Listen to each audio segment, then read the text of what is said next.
السلام عليكم، مرحبا بكم في القناة وفيديو جديد. الفيديو ديال اليوم كيف ما كتشوفوا هو من المغرب، من الدار ديال الوالدة ديالي. واخا دابا كملات اسبوع وانا هنا في المغرب، اليوم عاد ان شاء الله كتاب انني نصور هنايا. ف كنعتذر على الغياب ديالي وكنشكر الناس اللي دايما كيسولوا فيا، الله يجازيكم بخير. فاليوم إن شاء الله غادي نبداو هاد النهار هذا مع الفطور المغربي، وفي الحقيقة أنا فقت شوية بكري، ففطرت بالقهوة وشوية ديال الحلوى كانت عند ماما. ولكن اليوم إن شاء الله في العشية غنوجد معكم الكوتي، أو بالأحرى غنوجد معكم وصفة ديال المسمن بواحد الطريقة شوية مختلفة. وغادي نستعملو العجانة ديال ماما اللي باقا جديدة، أول مرة غادي نستعملها كيف ما كتشوفوا هنايا.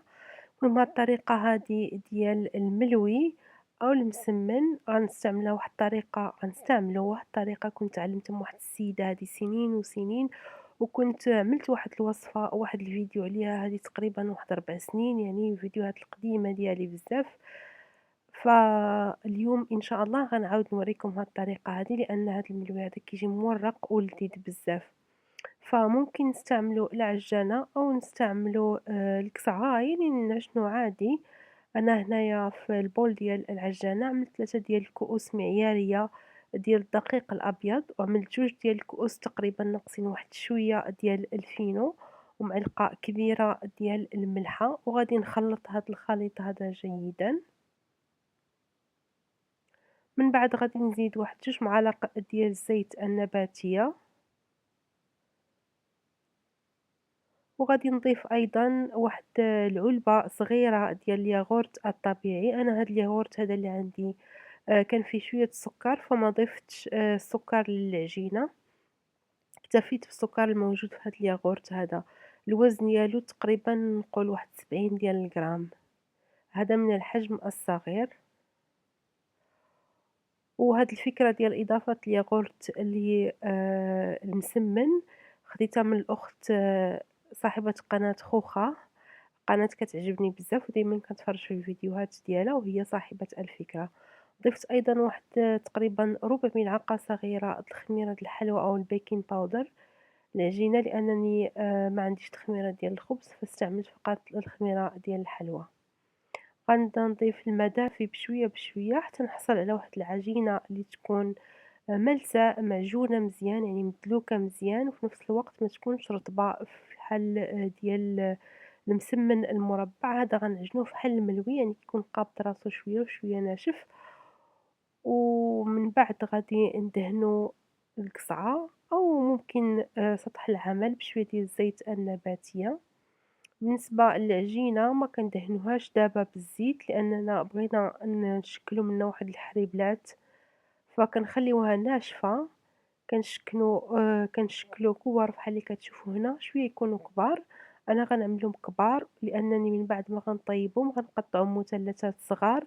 إلا بغيتو تعمرو هاد المسمنات هادو من الأحسن أنكم تعملوهم صغار باش ما يجيوش كبار بزاف، يعني يجيو فرديين. من بعد ما كنشكل كويرات بحال الشكل هذا، بحال هاد اللي كتشوفوه هنايا، كنردّهم حريبلات بحال هكدا وكنوضعوهم في القصعة اللي دهناها بالزيت النباتية العادية. من بعد كنحطّو هاد الحريبلات كيف ما قُلت في القصعة وكندهنوهم بشوية ديال زيت الزيتون باش ما تنشفش العجينة.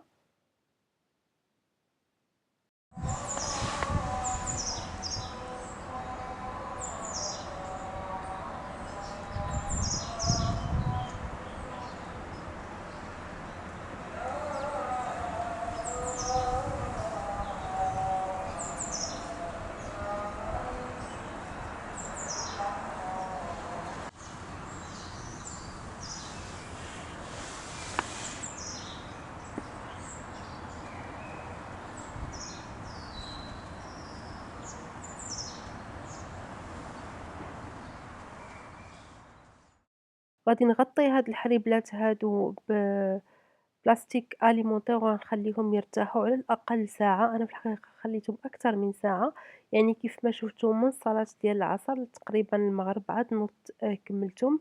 بما أن ما فيهمش الخميرة ديال الخبز فماشي مشكل، كيف ما كتشوفوا ارتاحوا مزيان وغتسهل علينا العملية ديال تمديد هاد العجين هذا.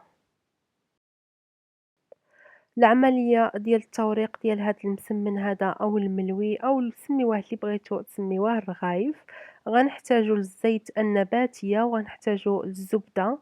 من الأحسن نستعملو الزبدة يعني من أصل حيواني، وأيضا غنحتاجو للفينو. الطريقة جد سهلة كيف ما كتشوفوا، كنطلقوا العجينة على شكل مستطيل وكنرققوها. كتر ما كلما رققناها كلما كيكون أحسن. إلا كانت الكوزينة كبيرة وسطح العمل كبير فحال اللي عند ماما، فكتسهل العملية أننا نطلقوا العجينة، ومن بعد كنبداو نطويو هاد العجينة هادي على شكل مثلث بحال اللي كتشوفوا هنايا. أنا هاد المسمنات في الأخير غادي يجيوني على شكل مثلث كبير، ولكن ممكن نتوما ملي تخليو هداك المثلث يرتاح تطلقوها على شكل دائرة، يعني ممكن أنكم ترجعوه على شكل دائرة إلا بغيتي، ولكن أنا قررت اليوم نخليهم مثلث غير من على وجه التغيير وصافي. كنستمروا كندهنوا بالزبدة وكنرشوا بالفينو فحال المسمن العادي أو الملوي العادي، وكنلويو على شكل مثلث. من بعد ملي كتبقى العجينة في الأخير كنوضعوها وسط المثلث بحال هكذا، وكنحطوا المسمن ديالنا جانبا. غنعاود نوريكم واحد مرة أخرى. كنطلقوا العجينة حتى كتولي الرخامة كتبان، يعني كلما رققنا العجينة كلما كان أحسن. وكنستعملوا الزيت فقط للتوراق أو لتمديد العجين عفوا.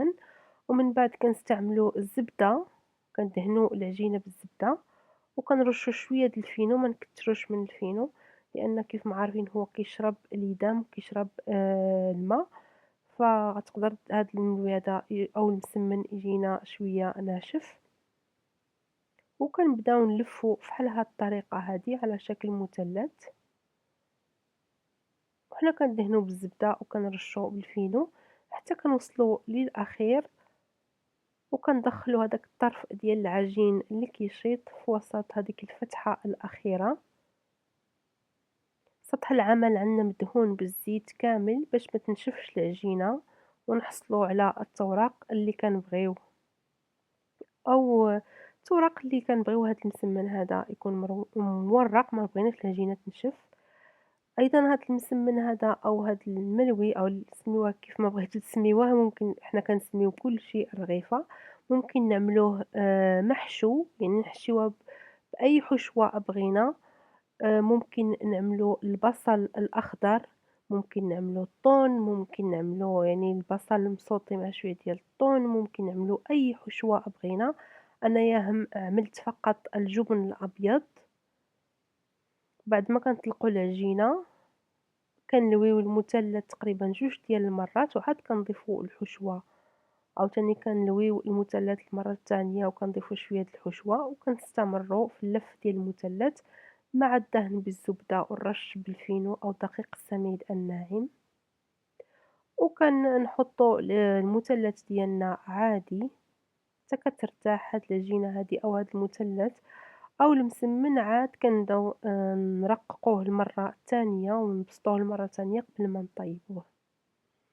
ملي نبغيو نطيبو يعني ملي كننتهيو من العجينة كاملة كنبداو في الطياب ديالها. كنبداو طبعا من أول قطعة أول مثلث حضرناه كندهنو سطح العمل بشوية ديال الزيت، يعني ما نكتروش غير حاجة قليلة، وكنبسطو المثلث حتى كيتضاعف الحجم ديالو، ما نرققوهش بزاف. كنسخنو شي مقلة تكون ثقيلة أو ممكن نستعملو أي نوع من المقلاة غير ما تكونش كتلصق. نضيفو شوية ديال الزيت النباتية ونوضعو الملوي ديالنا أو الرغيفة، كنخليوها فقط ثواني بسيطة ونقلبوها للجهة الأخرى. كندهنوها بشوية ديال الزيت أو الزبدة ونقلبوها للجهة الثانية باش تحمر. مهم ملي كنحسو بها تحمرات نبقاو نقلبوها كل شوية باش ما تحرقش ويبقى داك اللون الجميل فيها بحال اللي كتشوفوا هنايا. غنلاحظوا أيضًا أن الملوي كيتنفخ، هذا حاجة مزيانة لأن المعنى ديالو أن هذا الملوي هذا أو هذا الرغيفة هذه كتجي مورقة من الداخل. هذا هو الشكل ديالو ملي كيطيب. أنا دابا هذا اللي ما فيهش الحشوة غادي نقطعوه على شكل مثلثات صغيرة، غنحط 3 ديال المثلثات كبيرة الحجم فوق بعضياتها، وبواسطة السكين يكون شوية حاد غنقطعو إلى مثلثات صغيرة بحال اللي كتشوفوا هنايا، وغنوضعوه في الطبسيل أو طبق التقديم. ما عملتش شي حاجة يعني ديال الضيافة، كاينة غير أنا وماما والأخ ديالي، يعني ماشي ما كاينين لا ضياف لا والو، فوضعت التقديم عادي جدًا. وبالنسبة للمسمنة أو الرغيفة اللي محشية بالجبن حتى هي غنقطعها بنفس الطريقة على شكل مثلثات.